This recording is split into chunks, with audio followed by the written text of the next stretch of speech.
नितिन गडकरी का आरोपों से इनकार, कहा सभी आरोप गलत, मेरा बेटा आईआरबी में कभी नहीं रहा डायरेक्टर। दिग्विजय सिंह ने रिश्तेदारों को कॉन्ट्रैक्ट देने का लगाया था आरोप। डीडीसीए जांच समिति अध्यक्ष का दिल्ली सरकार पर बड़ा आरोप, सांघी ने गृह सचिव को चिट्ठी लिखकर किया खुलासा, वीआईपी का नाम डालने का है दबाव, बीजेपी ने आप पर बोला हमला।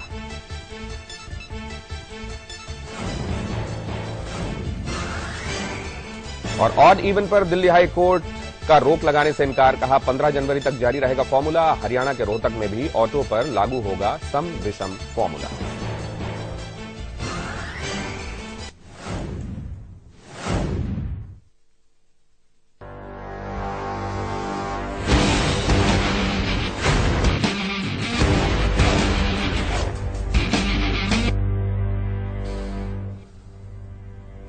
नमस्कार, आपके साथ मैं हूं दिनेश गौतम। जैसा हमेशा से होता आया है, पाकिस्तान ने एक बार फिर अपना रंग दिखाया है और पठानकोट हमले के पाक कनेक्शन को अपनी जांच की पहली ही रिपोर्ट में नकार दिया। उधर रक्षा मंत्री ने पहली बार कड़े शब्दों में पाकिस्तान को चेतावनी दी है। मनोहर पर्रिकर ने कहा है कि अब दुश्मन को दर्द दिए जाने की जरूरत है।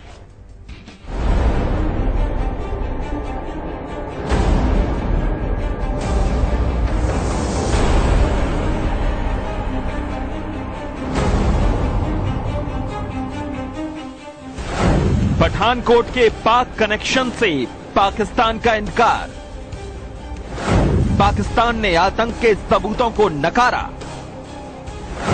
पाकिस्तान ने कहा पाकिस्तान में रजिस्टर्ड नहीं है आतंक के नंबर। पाकिस्तानी अखबार द न्यूज की खबर के मुताबिक पाकिस्तान पठानकोट हमले के पाक कनेक्शन पर अपनी शुरुआती जांच रिपोर्ट भारत को सौंप चुका है। इस रिपोर्ट में पाकिस्तान का एक बार फिर वही रुख सामने आया है जिसके लिए वो बदनाम है। पाकिस्तान ने आतंक के अपने कनेक्शन को नकार दिया है। इससे पहले खबर थी कि पठानकोट हमले की जांच के लिए नवाज ने जेआईटी गठित की थी और कई संदिग्ध हिरासत में लिए थे। पाकिस्तान भले खुद को क्लीन चिट दे रहा है, लेकिन सरकार उसे आतंक की भट्टी बता रही है। पाकिस्तान तो आतंकवाद की भट्टी है जिसमें कई बार वो खुद जल जाता है। भारत और दुनिया भर के दबाव के बाद जांच कमीशन बनाने के बावजूद पाकिस्तान अपनी फितरत से बाज नहीं आया। पाकिस्तान ने पठानकोट हमले के पाक कनेक्शन को अपनी पहली रिपोर्ट में ही नकार दिया, लेकिन रक्षा मंत्री मनोहर पर्रिकर ने शहीद जवानों को श्रद्धांजलि देते हुए कहा कि अब दुश्मन को दर्द देना जरूरी हो गया है। जब तक हम लोग उनको दर्द नहीं पहुंचाएंगे, जो कोई हो, मैं एक स्पेसिफिक इशू में नहीं बोल रहा हूं, तब तक ऐसे इंसिडेंट कम नहीं होंगे। रक्षा मंत्री के दुश्मन को दर्द देने वाले बयान को कांग्रेस ने एक बार फिर जुमला करार दिया है। कांग्रेस पूछ रही है कि आज तक मोदी सरकार पाकिस्तान को कितना दर्द दे पाई है। 1100 बार से ज्यादा सीज फायर का वायलेशन मोदी सरकार में हो चुका। हमारे कमीशन और नॉन कमीशन फौजी पहले भी मारे गए हैं अनप्रोवोक्ड फायरिंग में। उनको क्या दर्द दिया है पर्रिकर साहब या उनकी सरकार ने? देश में पठानकोट हमले को लेकर राजनीति हो रही है और पाकिस्तान अपनी आदत के मुताबिक आतंक के अपने कनेक्शन को नकार रहा है। ऐसे में सवाल ये है कि रक्षा मंत्री की पाकिस्तान को चेतावनी की जरूरत क्यों पड़ी और दुश्मन को दर्द देने वाले बयान का आखिर क्या मतलब है? आज की बड़ी बहस में इसी से जुड़ा है सीधा सवाल। हालांकि इन टोटलिटी जो कहा गया है रक्षा मंत्री की तरफ से, वो ये कहा गया है कि दर्द दिए बगैर दर्द देने वाले को यह समझ में नहीं आता कि दर्द क्या होता है, लेकिन जगह हमारी होगी, तरीका हमारा होगा और कब, अभी यह तय नहीं है। उन्होंने यह भी कहा कि मेरा नजरिया है सरकार का नहीं, लेकिन बड़ी बहस में आज का सीधा सवाल यह है कि क्या पाकिस्तान को दर्द देने का वक्त आ गया है?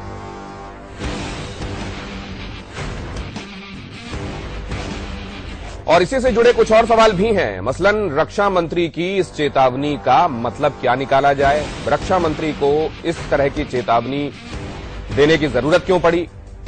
क्या भारत पाकिस्तान बातचीत अब होनी चाहिए? और क्या लोकसभा चुनावों से पहले युद्ध के आसार भी नजर आ रहे हैं? और फाइनली क्या प्रधानमंत्री और उनके मंत्रिमंडल की सोच अलग अलग तो नहीं है?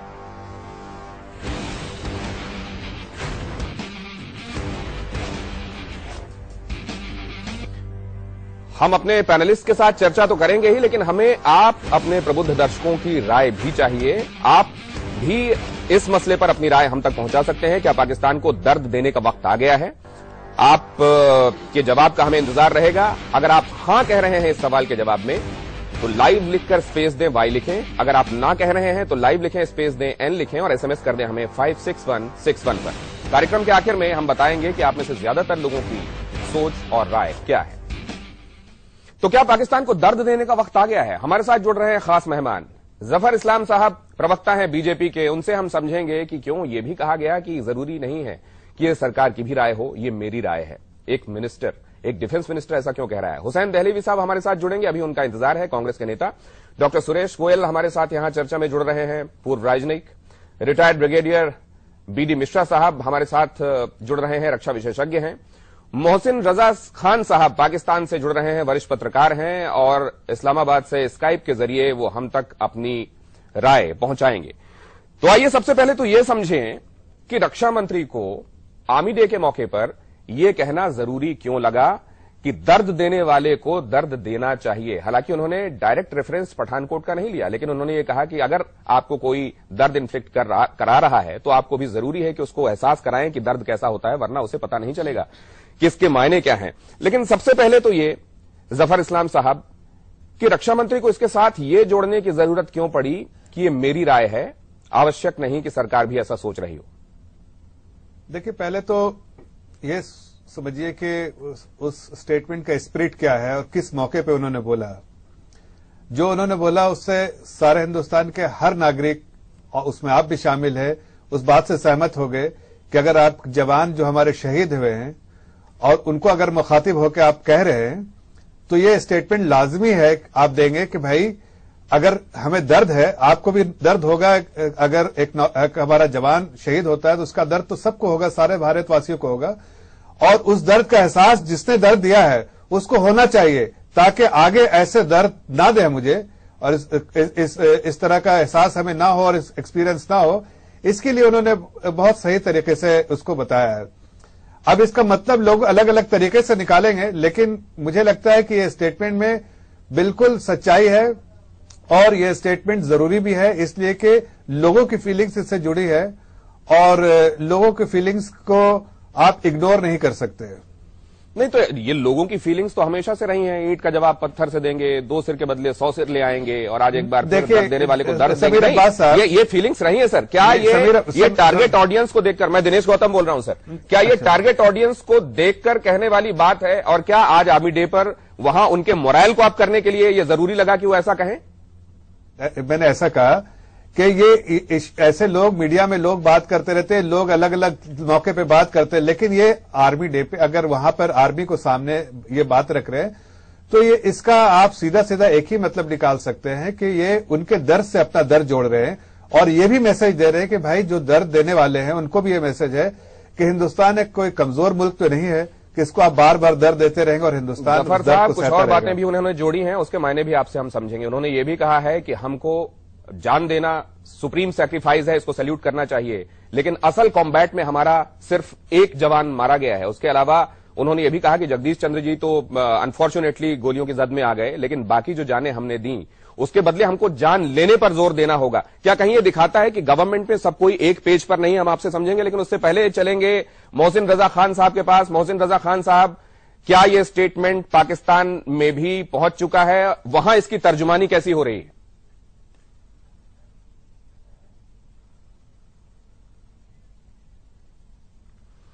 मोहसिन रजा खान साहब तक हमारी आवाज शायद नहीं पहुंच रही, लेकिन सुरेश साहब, यह समझा जा सकता है कि ये आर्मी डे पर जवानों के मोरल को अप करने के लिए कही हुई बात होगी और ये आवश्यक भी है। वो डिफेंस मिनिस्टर हैं, शायद इसीलिए उन्होंने ये कहा होगा कि सरकार भी ऐसा सोचे, ये आवश्यक नहीं, ताकि इसका असर किसी तरह के जो डिप्लोमेटिक चैनल्स जो अपनी तरफ से कवायदे कर रहे हैं उधर असर ना पड़े। लेकिन कैसे सोक इन करती हैं ये बातें जब डिप्लोमेटिक चैनल्स तक पहुंचती हैं? देखिए, डिप्लोमेटिक चैनल्स में जरूरी नहीं कि जो बात करनी है वो सारी बातें कही ही जाएं या सारी बातें बोल करके ही करी जाए। कुछ बातें समझने की होती हैं, कुछ बातें के लिए मैसेज देना पड़ता है। और मेरा ख्याल है इस मामले में डिफेंस मिनिस्टर ने, अगर उन्होंने ये कहा भी कि ये मेरी अपनी पर्सनल राय है, एक साफ साफ मैसेज दिया है कि अगर हमारे ऊपर चोट लगाई गई तो हम भी चोट लगाने के लिए तैयार रहेंगे, क्योंकि नुकसान तो होता है। देखिए, मेरे ख्याल है यहां पर दो चीजें हैं। देखिए, एक तो यह है कि जो अगर हमारे अगेंस्ट कोई भी एक्शन लिया गया है जो हमारी सिक्योरिटी को इफेक्ट करता है, तो हम उस सिक्योरिटी के मामले में जवाब देने के लिए हमको पूरा इख्तियार है ये, और हमारे पास कैपेसिटी होनी चाहिए कि हम उसको जवाब को दें, और उसको अगर बोल करके करें या बिना कहें करना जरूरी होता है ये, ताकि दूसरी साइड को पता रहे कि they can't take us for granted. और दूसरी चीज ये है कि दर्द के अलावा बातचीत करनी बहुत जरूरी होती है। बिना बातचीत करने रास्ता नहीं होता है। तो ये भी नहीं हो सकता है कि अगर हम कहें कि दर्द देना जरूरी है तो वही एक रास्ता है, दूसरे रास्ते और नहीं है। तो मेरे ख्याल है उन्होंने जो कहा कि ये मेरा अपना पर्सनल तरीका है वो सारे रास्ते खुले रखने के लिए, ताकि कोई भी रास्ता बंद नहीं हो।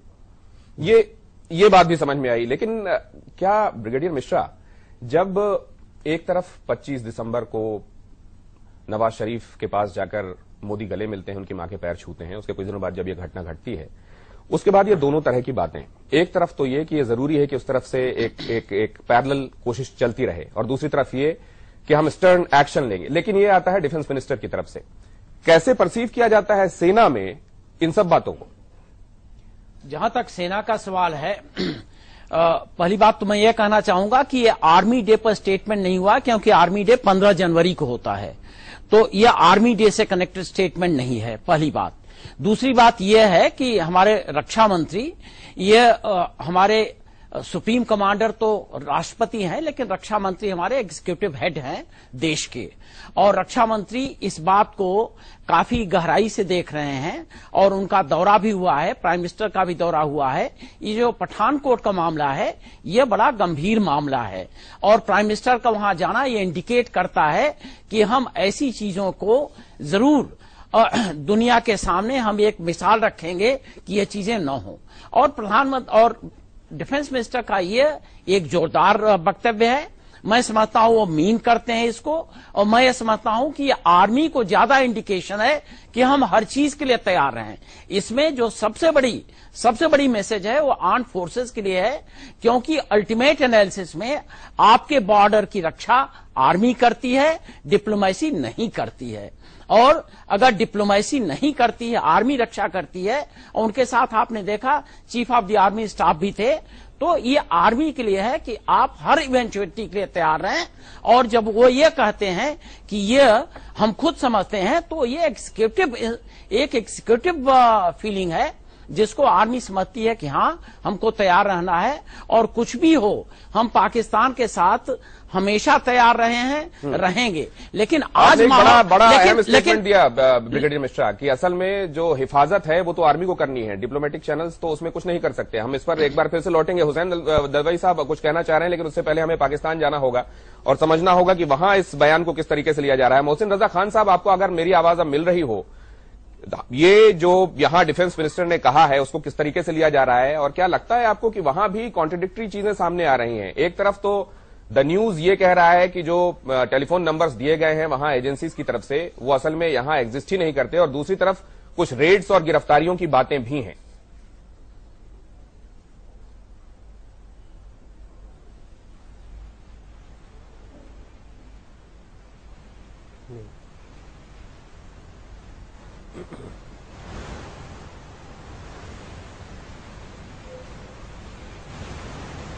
मोहसिन रजा खान साहब, आपको आवाज मिल रही है क्या मेरी?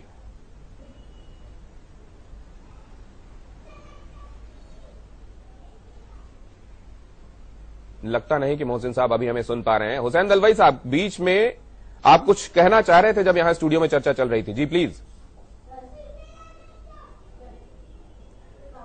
नहीं, पठानकोट का मामला इतना सीरियस है। ये देखिए, जब मुंबई में हल्ला हुआ, और वो बड़ा ही हल्ला था, लेकिन मुंबई का हल्ला कोई बेस पे नहीं हुआ है, आर्मी बेस पे नहीं हुआ। यहाँ पठानकोट में हमारा एयर बेस पे हल्ला होता है, जहाँ हमारी आर्मी भी बहुत नजदीक है और पूरा बेस वहाँ है, वहाँ हल्ला होता है। ये बड़ी गंभीर बात है।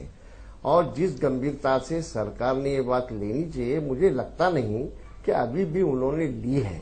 जैसा कि आज तो सुबह में इतना हंसा कि क्या हमारा डिफेंस मिनिस्टर उसको कुछ देश की पॉलिसी, दूसरे देश के साथ किस तरह से बात करना, ये समझता है कि नहीं।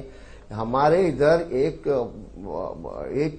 बीजेपी के जनरल सेक्रेटरी, उन्होंने ये कहा था कि यहाँ अभी सरकार चलाने के लिए भाजपा के पास अच्छे लोग नहीं है, टैलेंट नहीं है।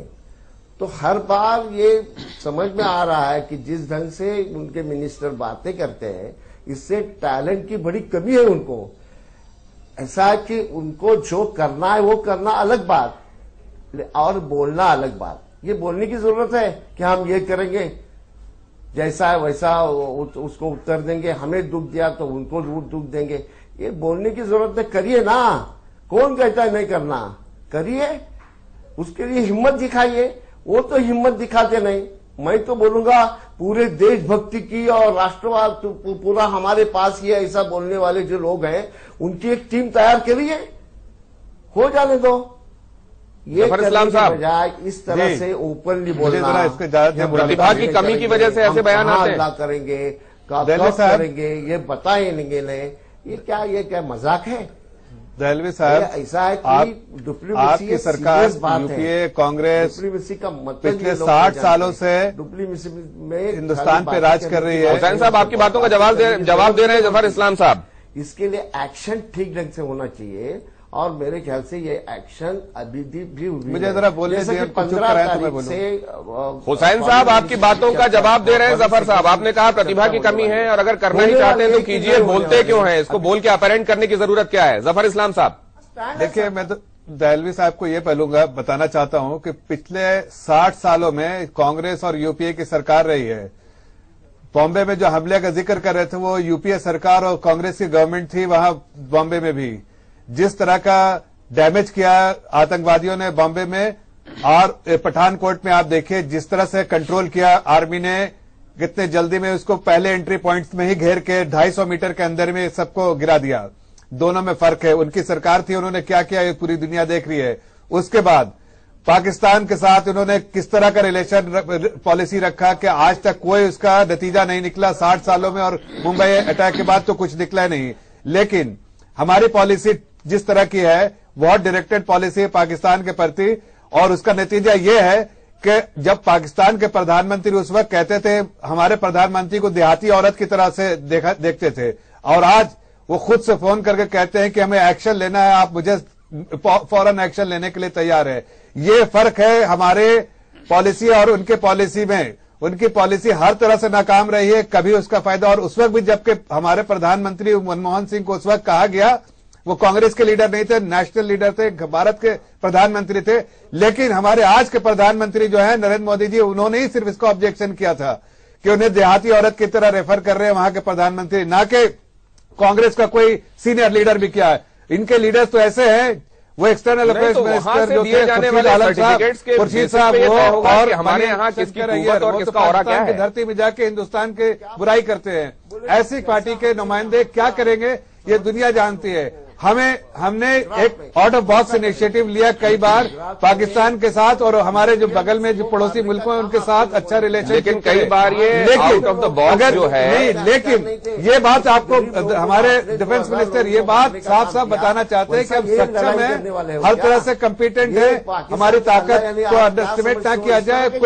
ये आज की जो सरकार है, भारत फौज के कॉम्पिटेंस पर कोई शक नहीं है, कमजोर नहीं है, और हम हर तरह के पर यह कहा जा रहा था हैं। इस पर कोई शक है। लेकिन अगर इसमें साथ में ये जोड़ा जाता है कि ये मेरा नजरिया है, सरकार का नहीं, तो फिर ये भी दिमाग में आता है कि ये जोड़ना जरूरी क्यों था। लेकिन सुरेश गोयल साहब, ये बातें तो अपनी जगह चलती रहेंगी, ये सियासत का मिजाज है। लेकिन आपको क्या लगता है, एक तरफ जब वहां पर यह कहा जा रहा हो कि आपकी आईबी, हमारी आईएसआई, यहां की लोकल पुलिस, आपकी एनआईए, हमारी फेडरल एजेंसी जो है, ये सब मिलकर आइए इसको प्रोब करें और देखें कि यहां पर असल में कौन गिल्टी है। ये बात ठीक है कि वो कह रहे हैं कि वहां पर रजिस्टर्ड नंबर नहीं है, ये ठीक है, अभी सामने आएगा। लेकिन ऐसे में इस तरह के बयान क्या चीजों को डिरेल कर सकते हैं?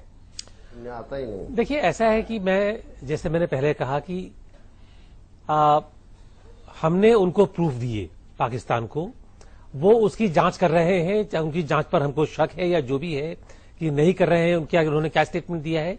लेकिन ये जरूरी है कि इस केस का पूरा इन्वेस्टिगेशन होना चाहिए पाकिस्तान में। यहां पर जो हम इंफॉर्मेशन दे रहे हैं, सर 2 तरह की खबरें आ रही हैं जी। एक तो द न्यूज वहां का जो अखबार है उसके हवाले से खबर ये आ रही है कि 2 जो नंबर्स पाकिस्तान के यहां से प्रोवाइड कराए गए थे, उन्होंने ये सीधे सीधे कह दिया है कि ये यहां के रजिस्टर्ड नंबर्स नहीं है। जी, दूसरी जो खबर आ रही है वो ये आ रही है कि एक ज्वाइंट इन्वेस्टिगेशन टीम बनाई गई है जिसमें आईबी है, आईएसआई है, मिलिट्री एजेंसी है वहां की, और इसके मिलिट्री इंटेलिजेंस, और इसके अलावा एफआईए भी है और वहां की लोकल पुलिस भी। मतलब आईबी को भी लूप में लेते हुए ये काम हो रहा है। तो क्या ऐसे में अभी फिल वक्त अपने इमोशंस को काबू में रखना चाहिए? जी, मैंने देखा वो न्यूज अभी फ्लैश में आ रही थी आपकी ये, और मेरा ख्याल है कि अगर ये इन्वेस्टिगेशन हो रहा है तो हमें इस इन्वेस्टिगेशन को एक चांस देना चाहिए। इन्वेस्टिगेशन होने के बाद में हमको पूरा मौका है देखने का कि वो इन्वेस्टिगेशन सही है या गलत है या कुछ और करने की जरूरत है, लेकिन वो होनी चाहिए। उसके बाद हमको कुछ कहना चाहिए उसके बारे में। एक तो चीज ये है, और दूसरी चीज मैं ये कहूंगा यहां पर अभी, जो हमें भी अपनी तरफ से ये देखना चाहिए कि पठानकोट एयरबेस के अंदर, हम लोग कहते नहीं है कि पठानकोट एयरबेस के अंदर जो हाई सिक्योरिटी एरिया है, ये 6 लोग किस तरह घुसे ये? जी, इस बारे में तो मैं खैर ब्रिगेडियर साहब के पास आने वाला हूं। किस तरह से घुसे ये देखना चाहिए साहब। इसका मतलब कि हमारी सिक्योरिटी में कहीं ना कहीं अगर आपने ये सिरा दिया है तो आइए मैं ब्रिगेडियर साहब को इसको पकड़ाऊं। ब्रिगेडियर साहब, इस समय बहुत चर्चा ये सरगर्म है, खासतौर से जो आयल के उस तरफ बैठे हुए लोग हैं ऑपोजिशन में, वो ये साफ कह रहे हैं कि इसीलिए हम कहते थे कि एनसीटीसी आवश्यक है और इसीलिए हम कहते थे कि एक कंबाइंड डिफेंस सिस्टम होना चाहिए, एक कॉमन कंट्रोल एंड कमांड का हिसाब किताब होना चाहिए। क्या आपको लगता है कि ये बात कहने से ज्यादा कि हम दर्द देंगे दर्द देने वालों को, पहले अपनी खामियों को हम ठीक करके और वहां हम चाक चौबंद हो जाएं? आपको याद होगा कि जब डिफेंस मिनिस्टर गए थे, उन्होंने प्रेस कॉन्फ्रेंस की थी पठानकोट एयर बेस पर, तो वहां पर उन्होंने भी कहा था कि कुछ कहीं न कहीं गैप हैं, लूप होल्स हैं और उसको ठीक करना पड़ेगा। जो आप बात कर रहे हैं, ये जितने सेंसिटिव एयरपोर्ट्स हैं, इनकी पेट्रोलिंग, इन पर इलेक्ट्रॉनिक सर्विलेंस और इनके जो लोकल पेरीमीटर डिफेंस है, उसमें और भी बेहतरी होनी चाहिए, क्योंकि नहीं होगा तो ऐसे वारदात होते रहेंगे, पहली बात। और दूसरी बात यह है कि जो बड़ी एरियाज हैं, जैसे एयरपोर्ट का एरिया तकरीबन 25 स्क्वायर किलोमीटर्स है, तो ऐसी एरिया में और भी ट्रुप्स के डिप्लॉयमेंट की आवश्यकता होती है और वो करना चाहिए, वो करना पड़ेगा। और कहीं न कहीं जो डिफेंस मिनिस्टर ने कहा था वहां अपने प्रेस कॉन्फ्रेंस में, ब्रिगेडियर साहब माफी के साथ आपको रोक रहा हूं क्योंकि अभी मुझे ये पता चल रहा है कि अब शायद मोहसिन रजा खान साहब हमें सुन पाएंगे, तो आइए उनके पास एक बार चलें। मोहसिन रजा खान साहब, अगर आपको मेरी आवाज मिल रही है तो आपसे मैं ये जानना चाहता हूं कि वहां पर क्या इंडियन डिफेंस मिनिस्टर का बयान पहुंच चुका है और उसकी तर्जुमानी कैसे हो रही है? देखिए, मैं आपको ये बताता चलूं कि जिस तरीके से पठानकोट का वाकया हुआ और फिर उसकी पाकिस्तान के दफ्तर खारजा ने मजम्मत भी की और इंडिया ने भरपूर तरीके से पहली मरतबा जो है पाकिस्तान को इस हवाले से राब्ता भी किया और पाकिस्तान के हुकाम को उस हवाले से इंफॉर्मेशन भी पास ऑन की। तो पाकिस्तान ने उस पर फौरी तौर पर रिएक्ट किया। वजीर आजम ने अपने वतन वापसी के बाद इस हवाले से 2 अहम इजलास किए और उन दोनों अहम इजलासों में एक तो वजीर आजम ने पाकिस्तान के इंटेलिजेंस ब्यूरो को इस हवाले से इन्वेस्टिगेशन की भी हिदायत की और दूसरे इजलास में जिसमें आर्मी चीफ और ISI के सरबराह भी मौजूद थे, इस हवाले से तफसीली बात हुई और पाकिस्तान ने ये फैसला किया है कि इंडिया के साथ जो मामलात हैं उनको बातचीत के जरिए और उनको आगे बढ़ाया जाएगा जिस तरीके से ताल्लुकात बढ़ रहे हैं। जो वाकया भी हुआ है पठानकोट का, इसके हवाले से पाकिस्तान ने किसी भी तरीके से इससे अपना अवॉइड करने की कोशिश नहीं किया और पाकिस्तान के वजीर आजम की और पाकिस्तान की जितनी भी गवर्नमेंट है उसकी ये कमिटमेंट है कि इंडिया के साथ मामलात को बेहतर बनाएंगे। इसलिए आप देखें कि जिस तरीके से इंडियन मीडिया ने इसको फौरी तौर पर पाकिस्तान को इसको जिम्मेदार ठहराया और पाकिस्तान ने इस तरीके से कोई रिएक्ट नहीं किया, बल्कि हुकूमती सतह पर मैं समझता हूं दोनों हुकूमतों का राब्ता है। ये एक बहुत बड़ी डेवलपमेंट है जो कि हम देख रहे हैं कि मोदी साहब ने जो इनिशिएटिव लिए हैं उनमें ये बड़ी डेवलपमेंट है कि उन्होंने इस मामले को पाकिस्तान के हवाले किया और पाकिस्तान के साथ मिलके इसकी इन्वेस्टिगेशन करना चाहते हैं। मोहसिन रजा खान, आप इनको ही पर्याप्त मानते हैं, इसको ही सफिशिएंट मानते हैं कि कम से कम ये तब्दीली तो नजर आई कि ठीक है, चलिए बगैर चीजों को बहुत कॉन्क्रीट तौर पे पेश किए ही अगर इंडिया में ये एक परसेप्शन बनने लगा कि ये पाकिस्तान ने किया हुआ है तो उस पर कोई बहुत सीरियस रिएक्शन उधर से नहीं हुआ, सिर्फ आप इतने से संतुष्ट हैं? आप ये मानते हैं कि वहां कट्टरपंथियों पर इस बार कार्रवाई होगी, कुछ कॉन्क्रीट होगा? क्योंकि परवेज मुशर्रफ साहब ने ये कोशिश की थी 2003 में, उन्होंने जब गियर बदला था तो उनके ऊपर लाइफ थ्रेटनिंग अटैक्स हुए थे 2 बार। देखिए, उस लाइफ थ्रेटनिंग अटैक्स के हवाले से पाकिस्तान के प्राइम मिनिस्टर जो हैं उन्होंने इस कश्मीर के और इंडिया के मामलात के हवाले से भी बढ़ के एक बड़े एक मामले को शुरू किया हुआ है जो ऑपरेशन ज़र-ए-आज़म है। उसमें पाकिस्तान में जो दहशतगर्द हैं जो कि अलकायदा और तालिबान के दहशतगर्द हैं उनके खिलाफ एक बड़ी कार्रवाई हो रही है और उसमें भी जाहिर बात है कि वज़ीर आज़म के को लाइफ थ्रेट है और उनकी फैमिली को भी लाइफ थ्रेट है। लेकिन इस मामले पे आप देखिए कि वज़ीर आज़म ने किसी भी मोहसिन रजा खान साहब 16 एकड़ दिए गए हैं बहावलपुर में जैश ए मोहम्मद को, जिसमें वो अपना पूरा फलता फूलता हिसाब किताब रखे हुए हैं। उनके वीकली रोज छपने वाले और महीने में छपने वाले जिनमें अल कलाम भी है, ये जाते हैं और इसके बदले में एडवर्टीजमेंट्स भी वो लेते हैं और सरकार को ये पता है। तो क्या ये जो आप कह रहे हैं इसको एज इट इज हम यहां ले सकने की स्थिति में आपके पास हम लौटेंगे? इसके अलावा हम ये भी समझेंगे कि मनोहर पर्रिकर साहब ने यह बात भी कही है कि अगर हमारी एक जान गई है तो हम उस शहादत को सलाम करते हैं, लेकिन ये आवश्यक नहीं था। क्या इसका मायने यह है कि हमसे गंभीर चूकें हुई? क्या हम वो जानें बचा सकते थे? क्या इसमें कहीं स्ट्रैटेजिक कमी रह गई? और अगर ऐसा है तो क्या उनका इशारा है कहीं इनडायरेक्टली? एक छोटा सा ब्रेक, हाजिर होते हैं, सीधा सवाल।